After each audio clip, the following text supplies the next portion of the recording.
Sejam bem-vindos a mais um episódio do Pra Cima Cast, um podcast voltado para empresários, empreendedores e entusiastas dessa área, pessoas que querem entrar nesse mercado, em especial para o mercado imobiliário, que é onde a gente atua com algumas verticais direcionadas para várias áreas. Nós somos um grupo dentro do mercado imobiliário e entregamos para vocês vários serviços e soluções dentro do mercado. Legal? Vamos lá, galera! Hoje a gente vai falar sobre como que o dono de uma imobiliária dá uma olhada em todo o negócio dele e toma as suas decisões. A gente precisa sempre entender qual que é o grande objetivo, qual que é a grande ideia do empreendedor. Todo empreendimento, ele nasce de um desejo. Então, o empreendedor, ele enxerga, às vezes, um problema e, dali em diante, ele começa a pensar em possíveis soluções para aquele problema que ele enxergou. Então, se você, hoje, é dono de imobiliária, por exemplo, você, com certeza, num determinado momento, antes de se tornar esse dono, você enxergou ali a oportunidade de fazer alguma ação que poderia melhorar o mercado. Por quê? Porque você enxergou uma dor. Legal? Se você não pensou nisso quando você abriu a sua empresa, ou se você ainda vai abrir a sua imobiliária, então aqui começa a primeira dica. Você precisa identificar qual é o problema que você quer resolver. E aí criar a solução desse problema. Então a gente começa, para quem está com esse intuito de iniciar nesse mercado, você precisa, como eu falei, identificar o problema do mercado e aí sim apresentar a solução. Hoje, quando a gente fala no mercado imobiliário, existe uma vasta área de possibilidades de trabalho. Você pode trabalhar com lançamento imobiliário, você pode trabalhar com imóveis que a gente chama de revenda, mas são imóveis usados, você pode trabalhar com locação. E dentro de cada nicho que a gente falou, você tem subnichos. Então, no lançamento imobiliário, você tem o subnicho financeiro, que são imóveis econômicos, médio, alto padrão, altíssimo padrão. Você também tem nichos de perfil do imóvel. Então você tem loteamento, você tem residencial, você tem comercial. E aí em todas as outras áreas você também tem essa subdivisão. E se você ainda não identificou qual é o nicho que você quer focar, então fica aqui a primeira lição de casa para você. Identifique qual nicho de fato você quer atuar dentro do mercado. Porque aquelas empresas que atuam em todas as áreas o tempo todo não têm resultado. As empresas que têm resultado são aquelas empresas que entendem qual é o seu core business, qual que é o seu foco, qual que é o seu nicho principal. Não estou dizendo que você é proibido de vender outros imóveis, em outras áreas dentro do mercado, mas você precisa saber e identificar qual é a sua área. E aí, através dessa definição, você começa a se posicionar para atuar nesse mercado. Então, se você vai atuar, por exemplo, na área de lançamento imobiliário, você precisa se posicionar dessa maneira. Você precisa mostrar para o mercado que a sua empresa tem essa característica. E aí você vai estruturando o seu planejamento estratégico, né? O seu posicionamento, quais são as ações que você vai fazer para que as pessoas na rua, né? Primeiramente falando de posicionamento digital, por exemplo, você precisa saber se posicionar de uma forma que as pessoas na rua identifiquem, né, que você tem essa característica. E aí as pessoas vão te procurar, os clientes vão te procurar. E quem são os clientes de uma imobiliária? Né? Essa é uma grande pergunta. Basicamente são três clientes. Você tem o cliente que é o dono do imóvel, que entrega o imóvel para que você possa intermediar a comercialização. Você tem o cliente que é o corretor de imóveis, que é aquele que te auxilia nesse processo, e você tem o cliente que é o comprador daquele imóvel, né, o consumidor final. Então esses são os três clientes básicos que você tem para poder atuar no mercado.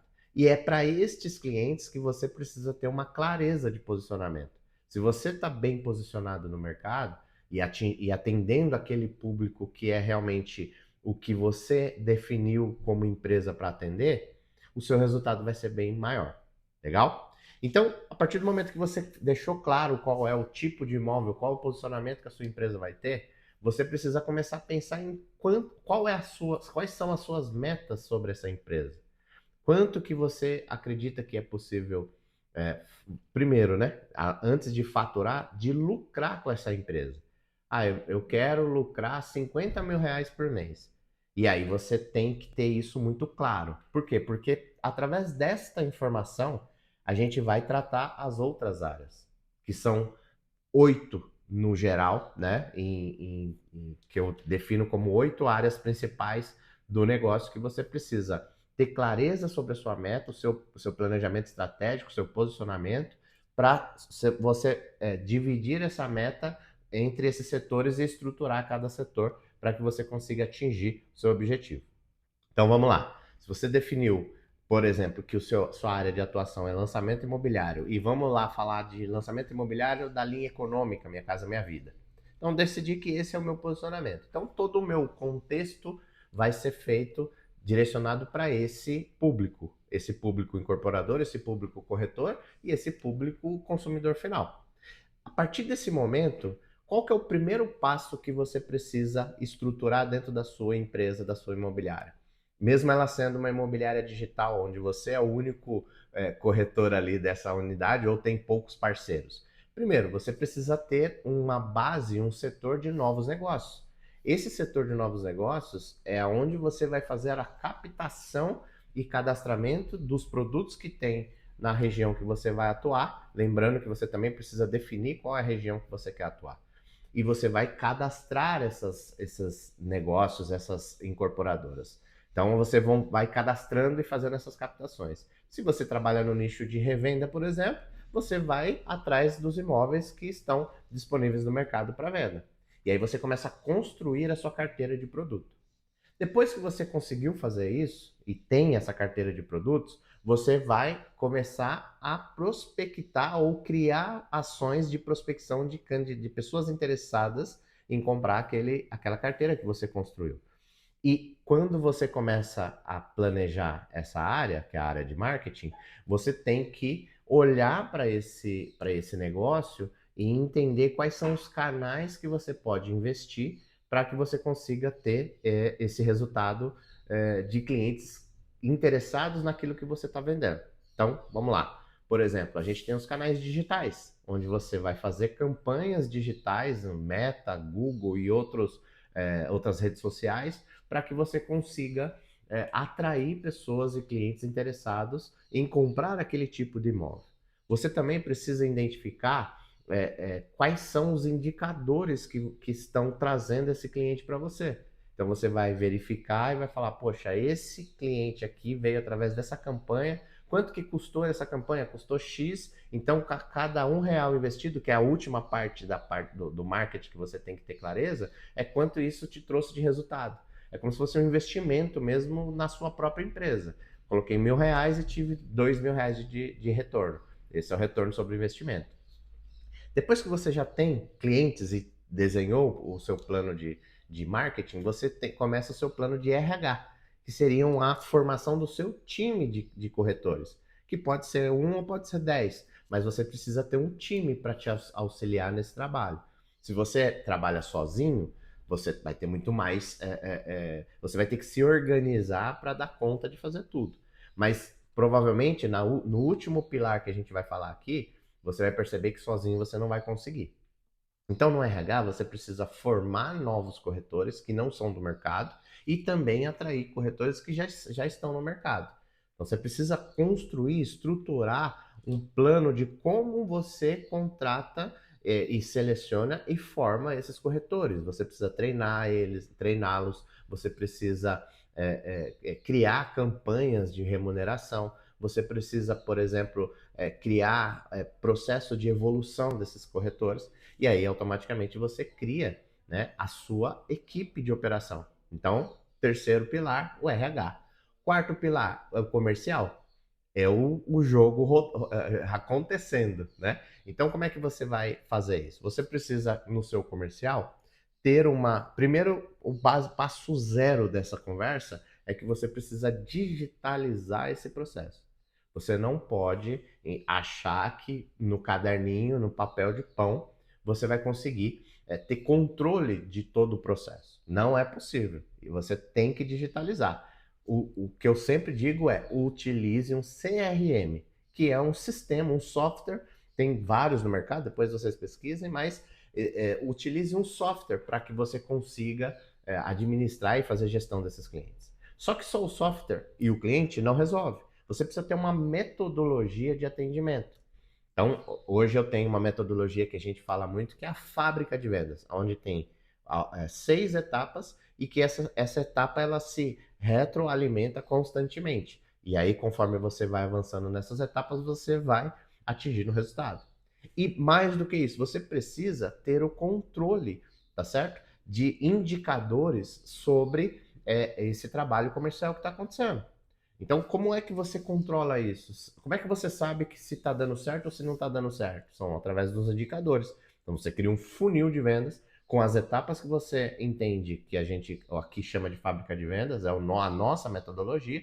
Mas se você tiver a sua metodologia, não tem problema. Mas ela precisa estar clara, o passo a passo, para que você analise cada etapa desse funil para ver se está acontecendo uma conversão de fato ideal ou dentro daquilo que você estava buscando. Porque no final eu vou voltar no começo da nossa conversa, que é a meta.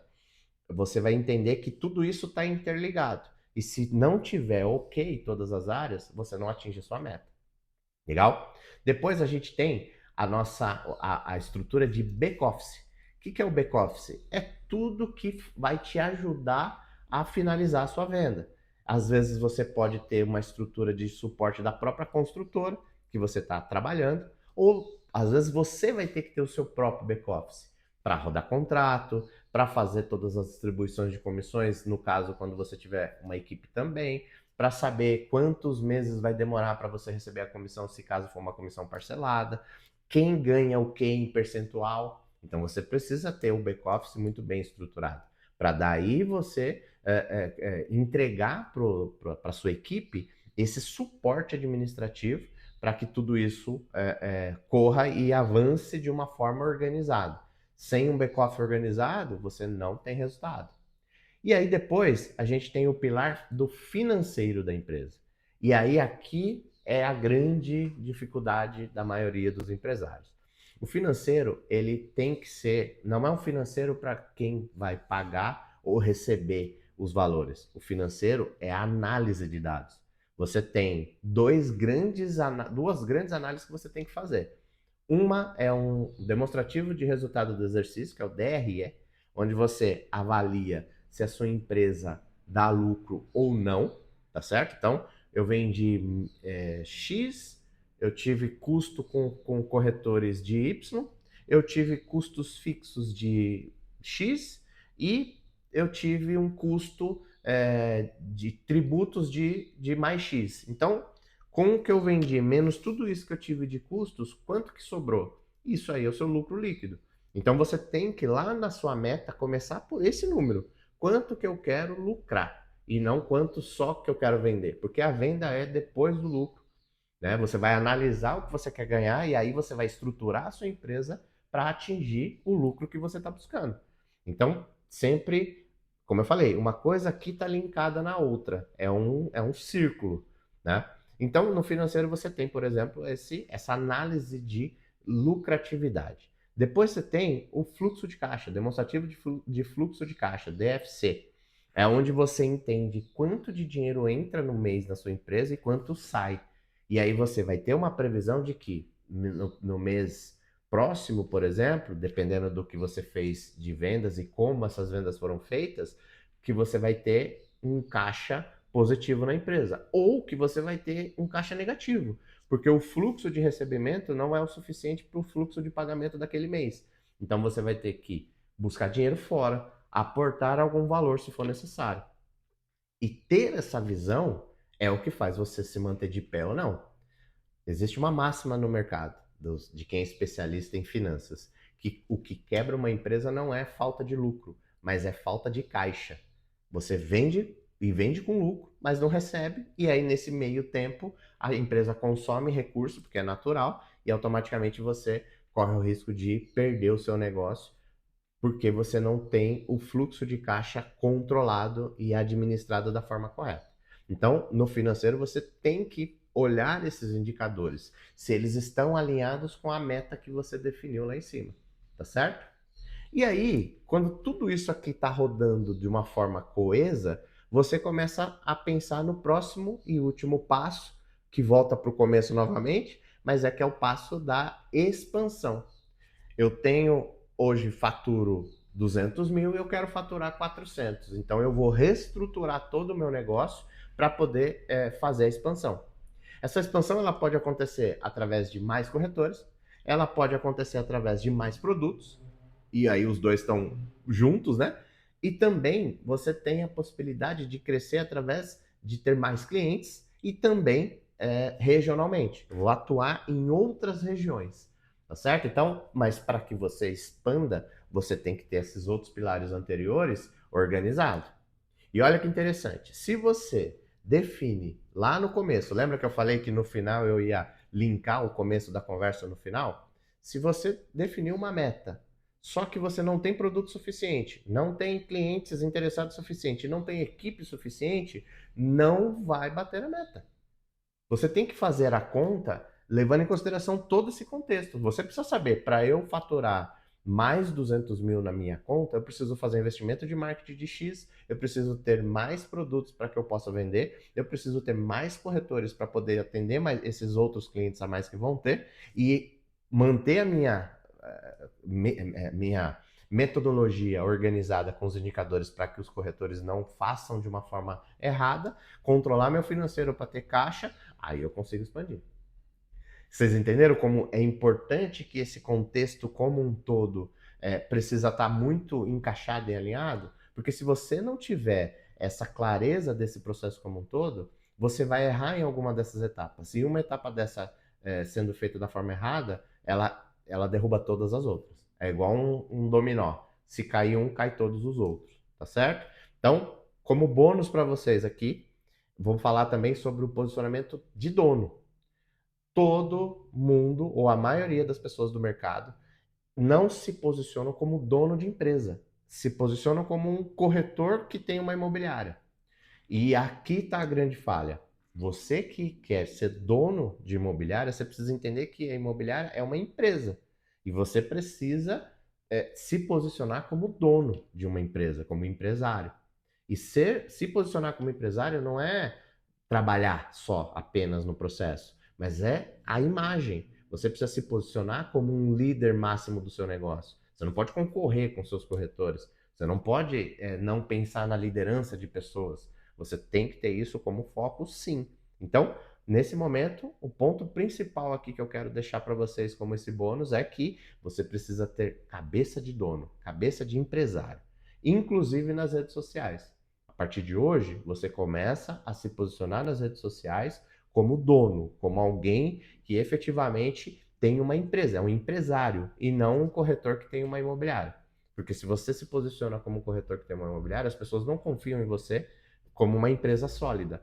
Uma empresa que isso é o que você tem que buscar, trabalhe sozinha, não precisa de você ter que estar lá apagando incêndio o tempo todo. A empresa tem que ter um ritmo de rodar sozinha. E esse é o último item que eu falei aqui, que é a expansão. Você só consegue expandir se a operação que está aqui, ela já roda sozinha. Porque se você tem que ficar pagando incêndio aqui, se você tem 10 unidades dessa, o que vai acontecer? Você vai ficar pagando incêndio de 10, não vai dar tempo, vai quebrar todas as unidades. Agora, se já está rodando de uma forma coesa, aí você consegue fazer essa expansão. E se você ganha 200 em uma, se tiver a segunda, você vai ganhar mais 200 para você ganhar 2 milhões, por exemplo, com 10 unidades. Então, a partir de hoje, fica aqui essa aula rápida para vocês aqui de como estruturar a sua imobiliária, de que você não esqueça de nenhuma dessas etapas. Pessoal, agradeço a atenção de vocês, a audiência de vocês. Dizer para vocês que esse podcast para CimaCast, ele é voltado para trazer conteúdo para vocês que querem entrar no mercado, que querem aprender mais sobre gestão de uma imobiliária, criação de uma empresa. Então eu vou trazer sempre informações sobre isso. Legal? E o nosso jargão não vai mudar. Para cima!